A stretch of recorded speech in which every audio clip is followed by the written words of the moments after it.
कबूतर और हैरो एक एडवेंचर कहानी। एक दूर दराज जंगल में जहां बड़े बड़े दरख्त आसमान को छू रहे थे, एक बहादुर सफेद कबूतर नूर रहता था। नूर आम कबूतर नहीं था, वो पैगामात पहुंचाने का माहिर था और उसे जानवरों की खफी सल्तनत में फ़ज़ाई कासिद का दर्जा हासिल था। एक दिन नूर को एक बहुत अहम पैगाम पहुंचाने का हुक्म मिला। पैगाम था, खतरा करीब है, इंसान जंगल के दिल में मशीनें ला चुके हैं, सबको होशियार कर दो का।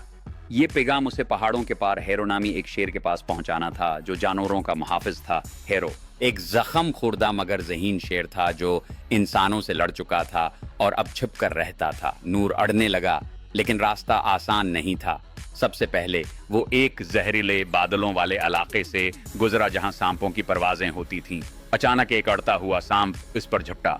नूर ने होशियारी से गोता लगाया और एक दरख्त के पीछे छुप गया। अपनी अक्ल से उसने दरख्त के कांटों में सांप को उलझाया और जान बचाई। आगे बढ़ते हुए नूर को इंसानों का एक ड्रोन नजर आया। उसने दरख्तों की ओट में रहकर उड़ान भरी, लेकिन ड्रोन ने उसका पीछा शुरू कर दिया। इस बार नूर ने एक चालाक चमगादड़ की मदद ली जो अंधेरे में रहती थी।